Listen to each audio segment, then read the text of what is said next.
Open forum. തുറസിന്റെ തുറമുഖങ്ങൾ.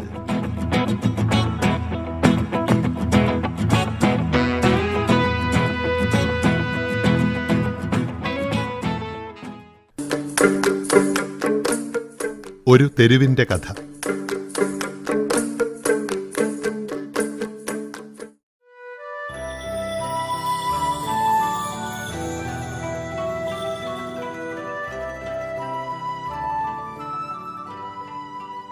ഒരു തെരുവിന്റെ കഥയിൽ ഈ ആഴ്ച ചൈനയുമായുള്ള കോഴിക്കോടിന്റെ വാണിജ്യബന്ധങ്ങളുടെ ചരിത്രമാണ്.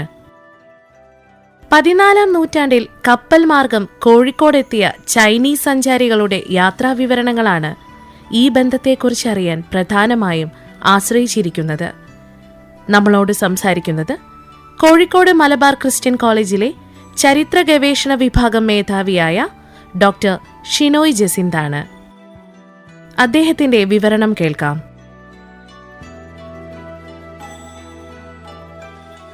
നമ്മുടെ പഴയ കോർപ്പറേഷൻ ഓഫീസിൻ്റെ പരിസരത്തിലൂടെ നമ്മൾ നടക്കുമ്പം നമുക്കൊരു ബോർഡ് കാണാറുണ്ട്. സിൽക്ക് സ്ട്രീറ്റ് എന്ന് പറയും, മലയാളത്തിലാണെങ്കിൽ പട്ടുതെരുവ് എന്ന് പറയും. അപ്പോൾ ഈ സിൽക്ക് എന്ന് പറയുന്ന ഒരു വസ്തു, അതുമായി ബന്ധപ്പെട്ടിട്ടാണ് ഇത് ചൈനീസ് വ്യാപാരവുമായിട്ട് നമ്മൾ കണക്ട് ചെയ്യുന്നത്. പട്ടുതെരുവ് എന്ന് പറയുമ്പം പട്ട് വിറ്റിരുന്ന അല്ലെങ്കിൽ പട്ടിൻ്റെ കച്ചവടം നടന്നിരുന്ന സ്ഥലം എന്നുള്ള അർത്ഥത്തിലാണ്. അങ്ങനെ നോക്കുമ്പം കോഴിക്കോട് എങ്ങനെയാണ് ഇങ്ങനൊരു സ്ട്രീറ്റ് നിലവിൽ വന്നത്, അതിൻ്റെ ചരിത്രം തേടിയിട്ടാണ് നമ്മൾ ചൈനീസുമായിട്ടുള്ള കച്ചവട ബന്ധങ്ങളെക്കുറിച്ചുള്ള ചർച്ചയിലേക്ക് വരുന്നത്. മുൻ എപ്പിസോഡുകളിൽ ഞാൻ പറഞ്ഞതുപോലെ തന്നെ ധാരാളം വിദേശ സഞ്ചാരികൾ വന്നിരുന്നു. അതിലേറ്റവും പ്രോമിനൻ്റ് ആയിട്ടുള്ള അറബികളോടൊപ്പം തന്നെ നിന്നിരുന്ന ഒരു വിഭാഗമായിരുന്നു ചൈനീസ് സഞ്ചാരികൾ എന്ന് പറയുന്നത്. അപ്പോൾ ഇതിനെക്കുറിച്ചുള്ള പരാമർശങ്ങൾ ആ കാലഘട്ടത്തിൽ കോഴിക്കോട് സന്ദർശിച്ച വിവിധ ചൈനീസ് സഞ്ചാരികളുടെ വിവരണങ്ങൾ നമുക്ക് ലഭ്യമായുണ്ട്. അപ്പം അതിലാണ് ഏറ്റവും പ്രധാനമായിട്ട് പറയാവുന്ന ഒരു എഴുത്ത് എന്ന് പറയുന്നത് വാങ്താ യുവാൻ്റെ എഴുത്താണ്. അപ്പം ഇങ്ങനെ വെസ്റ്റ് ഏഷ്യൻ സഞ്ചാരികളും കച്ചവടക്കാരും ഒക്കെ സജീവമായിട്ട് കോഴിക്കോട് ഇരിക്കുന്ന സമയത്താണ് ഈ ചൈനീസ് കച്ചവടക്കാർ കോഴിക്കോട്ടേക്ക് വരുന്നത്. അപ്പം ചൈനയിലെ യുവാൻ രാജവംശകാലത്തെ സഞ്ചാരിയായ വാങ്താ യുവാൻ എഴുതിയ 1349 പുസ്തകം ധാവോ ഝീലു എന്ന് പറയും. കോഴിക്കോടിനെ അക്കാലത്തൊരു പ്രധാന പട്ടണമായിട്ടാണ് ഈ പുസ്തകത്തിൽ പരാമർശിക്കുന്നത്. ഈ പുസ്തകത്തിൽ കോഴിക്കോടിനെ കുറിച്ചിട്ട് ധാരാളം വിവരണങ്ങൾ അദ്ദേഹം പറയുന്നുണ്ട്. അതുപോലെ തന്നെ മിങ് രാജവംശകാലത്ത് 15-ാം നൂറ്റാണ്ടിൽ കോഴിക്കോട് വന്ന ചെങ്ഹോൻ്റെ എക്സ്പെഡീഷൻ, അതിലും പറയുന്നത്, അതായത് 1405 1433 ഇടയിലാണ് ഇദ്ദേഹത്തിൻ്റെ പറയുന്നത്. അതായത് ഇന്ത്യയുടെ പടിഞ്ഞാറൻ തീരത്തെ ഏറ്റവും ഇഷ്ടപ്പെട്ട ഒരു വാണിജ്യ തീരമായിട്ടാണ് കോഴിക്കോടിനെ അദ്ദേഹം പരാമർശിക്കുന്നത്. അപ്പം ആ വരവിൽ അദ്ദേഹം കോഴിക്കോട് പട്ടുതെരുവിന് സമീപത്തായിട്ടൊരു സ്ഥാപിച്ചൊരു ഫലകത്തെ പറ്റി സൂചിപ്പിക്കുന്നുണ്ട്. ഇത് നമ്മൾക്ക് കാണാൻ പറ്റുന്നത് മാഹ്വാൻ എന്ന് പറയുന്ന ഒരു ചൈനീസ് സഞ്ചാരി, മുസ്ലിം സഞ്ചാരിയാണ് അദ്ദേഹം. അദ്ദേഹത്തിൻ്റെ വിവരണങ്ങൾ കൂടി നമുക്ക് പറയാൻ പറ്റും. മാഹ്വാൻ ഏകദേശം 7 തവണ സന്ദർശിച്ചു എന്നാണ് പറയുന്നത്. ഇത് ഈ ചെങ്ഹോൻ്റെ ഭരണകാലത്ത് തന്നെയാണ് വരുന്നത്, ചെങ്ഹോൻ്റെ യാത്രയുമായി ബന്ധപ്പെട്ട്. അപ്പോൾ അതിൽ അദ്ദേഹത്തിൻ്റെ ഒരു രണ്ടാമത്തെ വരവ് 1408 1409 കാലഘട്ടത്തിൽ അദ്ദേഹം ഇവിടെ വന്ന സമയത്ത് അന്ന് കോഴിക്കോടത്തെ ഒരു സാമൂതിരിയുടെ സ്ഥാനാരോഹണ ചടങ്ങ് നടക്കുക, അതായത് അരിയിട്ട് വാഴ്ച നടക്കുന്ന സമയമാണ്. അപ്പോൾ ഈ സ്ഥാനാരോഹണ ചടങ്ങിന് അദ്ദേഹം സാക്ഷ്യം വഹിച്ചതായിട്ട് രേഖപ്പെടുത്തുന്നുണ്ട്. അപ്പോൾ ഇവിടെ ഈ അധികാര കൈമാറ്റം എങ്ങനെയാണ്, ഇങ്ങനെയുള്ള കുറേ പരാമർശങ്ങൾ പറയുന്നുണ്ട്. അതായത് രാജാവ് മകനെ അല്ല അടുത്ത രാജാവാക്കുന്നത്, നാട് നീങ്ങുന്ന സമയത്ത്, അല്ലെങ്കിൽ സാമൂതിരി രാജാവാണെങ്കിൽ തീപ്പെട്ടു എന്നാണ് പറയുക, അവർ നാട് നീങ്ങുന്ന സമയത്ത് പെങ്ങളുടെ മകനാണ് അവകാശം കൊടുക്കുന്നത്. അപ്പോൾ ഇങ്ങനെയുള്ള കുറേ കാര്യങ്ങൾ നമ്മൾക്ക് ഈ ഇദ്ദേഹത്തിൻ്റെ ഇതിൽ നമുക്ക് കാണാൻ പറ്റും. അതുപോലെ തന്നെ ചൈനീസ് സഞ്ചാരികളുടെ പരാമർശം മറ്റൊരു രീതിയിൽ വരുന്നത്, ഇതിൽ കോഴിക്കോട് അന്ന് നിലവിലുണ്ടായിരുന്ന ട്രാൻസാക്ഷൻസ്, അതായത് ഏത് പണമാണ് ഉപയോഗപ്പെടുത്തിയിരുന്നത്. അപ്പോൾ കോഴിക്കോട് ഉണ്ടായിരുന്ന വീരരായ പണം, അതുപോലെ ഫണം എന്നാണ് അവർ പറയുന്നത്, പണത്തിനെ കുറിച്ചിട്ടൊക്കെ സൂചിപ്പിക്കുന്നുണ്ട്. അതുപോലെ തന്നെ അതിൽ നമുക്ക് കാണാൻ പറ്റുന്ന മറ്റൊരു കാര്യം, കോഴിക്കോട്ടെ ചില വിദഗ്ധർ, ഇവിടെയാണ് ഞാൻ നേരത്തെ പറയാൻ വന്നത്, അതായത് കോഴിക്കോട് ചില വിദഗ്ധർ പട്ടുനൂൽ പുഴുവിൽ നിന്നും സിൽക്ക് എടുത്തിട്ട് അവ ചായം ചേർത്ത് തൂവാലകളും റിബൺ പോലെയുള്ള വസ്തുക്കളൊക്കെ നിർമ്മിക്കുന്നതായിട്ട് പരാമർശിക്കുന്നുണ്ട്.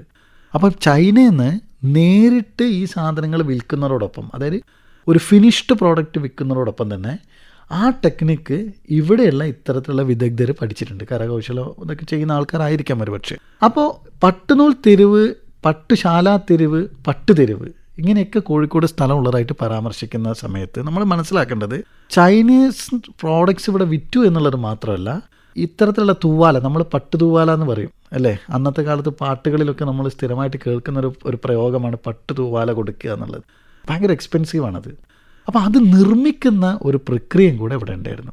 അത്തരം ആളുകൾ താമസിച്ചിരുന്ന സ്ഥലം കൂടിയാണ് ഇന്ന് ഈ പറയുന്ന പട്ടുതെരുവ് അല്ലെങ്കിൽ സിൽക്ക് സ്ട്രീറ്റ് എന്ന് പറയുന്നത്. അപ്പോൾ അത് നമ്മൾ ശ്രദ്ധിക്കേണ്ട ഒരു കാര്യമാണ്. കാരണം ഇങ്ങനെയുള്ള സ്കിൽഡ് ആയിട്ടുള്ള ആളുകൾ നമ്മുടെ നാട്ടിൽ ഉണ്ടായിരുന്നു എന്നുള്ളതിൻ്റെ ഒരു തെളിവാണ്. അപ്പം ഞാൻ നേരത്തെ സൂചിപ്പിച്ച പട്ടുതെരുവിന് സമീപത്തായിട്ട് ഒരു ഫലകത്തെ പറ്റി സൂചിപ്പിക്കുന്നത്, അവിടെ സ്ഥാപിച്ച ഒരു ഫലകം.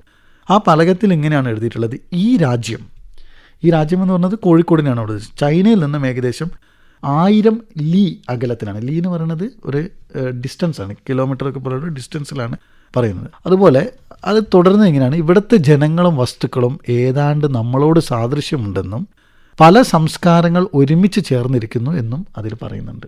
ഭാവി തലമുറകൾക്ക് ചൈനീസ് സാന്നിധ്യത്തെക്കുറിച്ച് അറിവുണ്ടാകാനാണ് ഈ ശിലാഫലകം ഇവിടെ സ്ഥാപിക്കുന്നത് എന്നും പറയുന്നു. അപ്പം അതിനർത്ഥം അത്ര ബ്രിസ്കായിട്ടുള്ളൊരു ട്രേഡ് നമ്മളെ ഇവിടെ ഉണ്ടായിരുന്നു. അതുപോലെ കോഴിക്കോട് സിൽക്ക് സ്ട്രീറ്റിനടുത്തായിട്ട് ചീനക്കോട്ട എന്ന് പറയുന്ന ഒരു വ്യാപാര അധികാര കേന്ദ്രത്തിനെ കുറിച്ചുള്ളൊരു സൂചനയും ഇതിൽ പറയുന്നുണ്ട്. അപ്പോൾ ചീനക്കോട്ട എന്ന് പറഞ്ഞു കഴിഞ്ഞാൽ ഞാനത് മനസ്സിലാക്കുന്നത് ഒരു ഫാക്ടറി ആയിരിക്കാം. ഫാക്ടറി എന്ന് പറഞ്ഞാൽ നിർമ്മാണശാല എന്നുള്ള അർത്ഥമല്ല. ഈ പുറത്തുനിന്ന് വരുന്ന വിദേശ സഞ്ചാരികൾക്ക് അവരുടെ കാര്യങ്ങൾ കച്ചവടം ചെയ്യാനും അതോടൊപ്പം തന്നെ അവർക്ക് താമസിക്കാനും എല്ലാം കൂടി ചേർന്നിട്ട് അനുവദിക്കുന്ന ഒരു പ്രത്യേക ഇടത്തിനാണ് ഫാക്ടറി എന്ന് പറയുന്നത്. അപ്പോൾ അങ്ങനെയുള്ളൊരു പ്രദേശം ഇവർക്ക് കൊടുത്തിരുന്നു. അതാണ് നമ്മൾ ഈ പറയുന്ന പട്ടുതെരുവ് എന്ന് പറയുന്നത്. അതിനോട് ചേർന്ന് തന്നെ അതിൻ്റെ പുറത്തായിട്ട് തന്നെ ഈ പട്ടുനൂൽ പുഴു ഇത്തരം വ്യാപാരം ചെയ്യുന്ന ആൾക്കാരുണ്ട്. അതിന് പട്ടുനൂലിൽ നിന്നും പുഴുവിൽ നിന്നും നൂലെടുത്ത് നേരത്തെ പറഞ്ഞ പോലെ ഈ പ്രോസസ്സിലൂടെ കടന്നു വരുന്ന കുറേ ആളുകൾ താമസിച്ചിരുന്ന സ്ഥലങ്ങളും ആ ഭാഗത്ത് ഉണ്ടായിട്ടുണ്ട്. അപ്പം അങ്ങനെ നോക്കുമ്പം ചൈനയിൽ നിന്നും വരുന്ന പ്രധാന ചരക്കുകൾ എന്ന് പറയുന്നത് സ്വർണം ഉണ്ടായിരുന്നു, വെള്ളി ഉണ്ടായിരുന്നു, അതുപോലെ പല നിറം ചാർത്തിയ സാറ്റിൻ പോലുള്ള വസ്ത്രങ്ങൾ, പിന്നെ നീല, വെള്ള തുടങ്ങിയ നിറങ്ങളുള്ള പോർസിലെയിൻ പാത്രങ്ങൾ. ഇന്നും നമ്മളതിനെ അറിയാം അല്ലേ, ചൈനീസ് പാത്രങ്ങൾ എന്നാണ് നമ്മളതിനെ വിളിക്കുന്നത്, പോർസിലെയിൻ. അതുപോലെ മുത്തുകളുണ്ടായിരുന്നു, പിന്നെ കുന്തിരിക്കം കൊണ്ടുവന്നിരുന്നു. വാങ്തായുവാനും ഫേസിനും ഒരുപോലെ പറയുന്നൊരു കാര്യം, അവർ ഇവിടെ ഏകദേശം 1000 സ്വർണ്ണ നാണയത്തോളം വിലമതിക്കുന്ന ആരോഗ്യമുള്ള കുതിരകളെ ഇവിടെ കണ്ടു എന്ന് പറയുന്നുണ്ട്. കുതിരകളെ. അപ്പോൾ കുതിരകളെ വിജയനഗര സാമ്രാജ്യത്തിൽ നിന്നും കൊണ്ടുവന്നതായിട്ടുള്ള പരാമർശം നമുക്ക് വേറെയും സഞ്ചാരികളുടെ കാണുന്നുണ്ട്. അപ്പോൾ അത് സൂചിപ്പിക്കുന്നത് ഇത്തരത്തിൽ വളരെ സജീവമായിരിക്കുന്ന ഒരു പ്രദേശമായിരുന്നു അന്നത്തെ നമ്മുടെ കോഴിക്കോട് ബീച്ചിൻ്റെ ഭാഗങ്ങൾ എന്നുള്ളതാണ്. ഇന്നും നമുക്കറിയാം ചൈനക്കാരുടെ പേരുള്ള സ്ഥലങ്ങൾ. ഇപ്പോൾ കാപ്പാട് നഗരത്തിനുള്ളിലല്ലെങ്കിൽ പോലും കാപ്പാട് പ്രശസ്തമായൊരു മറ്റൊരു രീതിയിലാണ്, ഗാമയുമായി ബന്ധപ്പെട്ടിട്ടാണ്. പക്ഷേ ഈ കാപ്പാട് പോലും ചീനച്ചേരി എന്ന് പറയുന്നൊരു സ്ഥലമുണ്ട്. അത് ഇന്നും ഉണ്ട് ആ സ്ഥലം അവിടെ. ഇപ്പോൾ കാപ്പാടിനെ തന്നെ പറയുന്നത് കപ്പക്കടവ് എന്നാണ്. കപ്പക്കടവാണ് കാപ്പാടായിട്ട് പറയുന്നത്. അതുപോലെ തന്നെ ചീനാടത്ത് പള്ളി, ഇപ്പോൾ പുതിയങ്ങാടിയൊക്കെ ഉണ്ട്, ചീനാടത്ത് പള്ളി എന്ന് പറയുന്നുണ്ട്. ഇതൊക്കെ ചൈനീസ് ബന്ധങ്ങളെ സൂചിപ്പിക്കുന്ന കാര്യങ്ങൾ. അതുപോലെ വലിയങ്ങാടിക്ക് വടക്ക് ഭാഗത്തായിട്ടുള്ള 2 തെരുവുകൾ, ഒന്ന് നമ്മുടെ ഇപ്പോൾ പറയുന്ന പട്ടുതെരുവ് തന്നെ, അതിനോടൊപ്പം തന്നെ പട്ടുശാല തെരുവും ഉണ്ടായിരുന്നു. ഇതൊക്കെ ചൈനയുമായിട്ടുള്ള നഗരത്തിൻ്റെ ബന്ധത്തെ സൂചിപ്പിക്കുന്ന കാര്യങ്ങളാണ്. അതുപോലെ എനിക്ക് വളരെ രസകരമായിട്ട് തോന്നിയൊരു കാര്യം എന്ന് പറഞ്ഞു കഴിഞ്ഞാൽ, സാധാരണ ഒരു നഗരത്തിനെ വിശേഷിപ്പിക്കുന്ന ഒരു സോഷ്യോളജിക്കലി അല്ലെങ്കിൽ എക്കണോമിക്കലി വിശേഷിപ്പിക്കുന്ന ഒരു കാര്യം എന്ന് പറയുന്നത്, നഗരങ്ങളിൽ എപ്പോഴും സെക്കൻഡറി പ്രൊഡക്ഷൻ ഉണ്ടാവുക. പ്രൈമറി പ്രൊഡക്ഷൻ എന്ന് പറയുന്നത് കൃഷിയാണ്. അതില്ലാത്തതുകൊണ്ടാണ് നഗരം എന്ന് പറയുന്നത്. അപ്പോൾ ഇതിൽ വാങ്തായുവാൻ്റെ വിവരണത്തിൽ പറയുന്നുണ്ട്, ഇവിടുത്തെ മണ്ണ് കൃഷിക്ക് യോജ്യമല്ല. നഗരത്തിനെ കുറിച്ചാണ് പറയുന്നത്. അതുകൊണ്ട് തന്നെ അദ്ദേഹത്തിൻ്റെ വിവരണത്തിൽ പറയുന്നൊരു കാര്യം, അരി, അതായത് നഗരത്തിലെ ജനങ്ങളെ അവരുടെ ആഹാരമായിരുന്ന അരി ഇവിടെ ഉൽപ്പാദിപ്പിച്ചിരുന്നില്ല. അത് പരിസര പ്രദേശങ്ങളിൽ എവിടെ ഉണ്ടായിരുന്നു എന്നുള്ളതിൻ്റെ സൂചനകൾ, വയലുകളെക്കുറിച്ചുള്ള പരാമർശങ്ങൾ മറ്റു പല സഞ്ചാരികൾ കാണുന്നുണ്ടെങ്കിലും അരിയുടെ ഉൽപ്പാദനം ധാരാളമായിട്ട്, അല്ലെങ്കിൽ നെല്ലിൻ്റെ ഉൽപ്പാദനം ധാരാളമായി നടക്കുന്നതായിട്ടുള്ള പരാമർശങ്ങൾ കുറവാണ്. അപ്പോൾ എവിടെ നിന്നാണ് അരി വന്നിരുന്നത് അതിനെക്കുറിച്ചൊരു വ്യക്തമായ വിവരം വാങ്തായുവാൻ്റെ പുസ്തകത്തിൽ പറയുന്നുണ്ട്. അദ്ദേഹം പറഞ്ഞത്, ഇന്നത്തെ നമ്മുടെ കർണാടകയുടെ തെക്കൻ ഭാഗമായ കാനറയിൽ നിന്നാണ് ഈ അരി വന്നിരുന്നതെന്നാണ് പറഞ്ഞത്. ഷിപ്പിലാണ്, അന്ന് കപ്പലുകളിലാണ് ഇത് വന്നിരുന്നത്.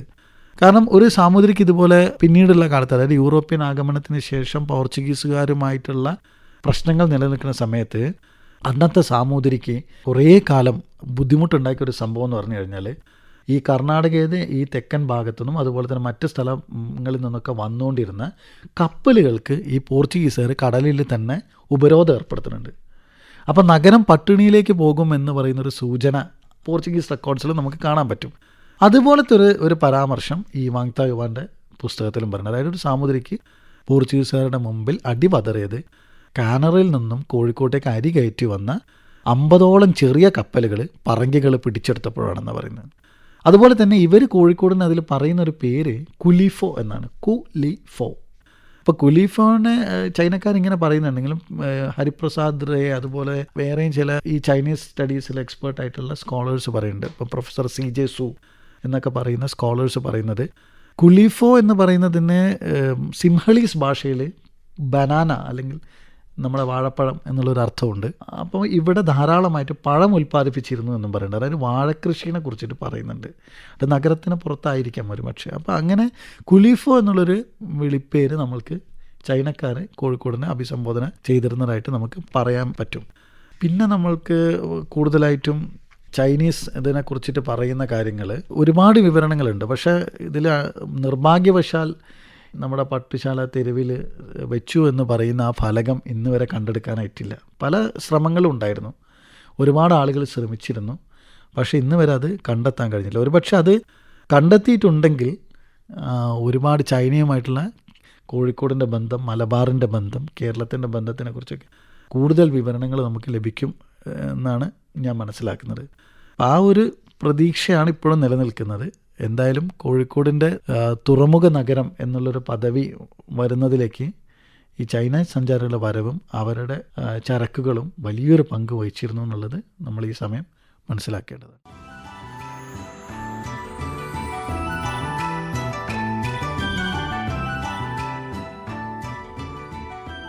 കോഴിക്കോട് കടപ്പുറത്തിന്റെ ചരിത്രം തുടരും. അവതരണം ഡോക്ടർ ഷിനോയ് ജസീന്ത്. നിർവഹണ സഹായം നിമൽ MN.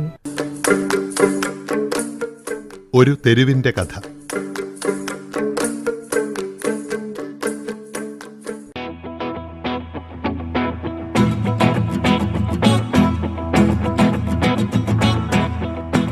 Open forum. തുറസിന്റെ തുറമുഖങ്ങൾ.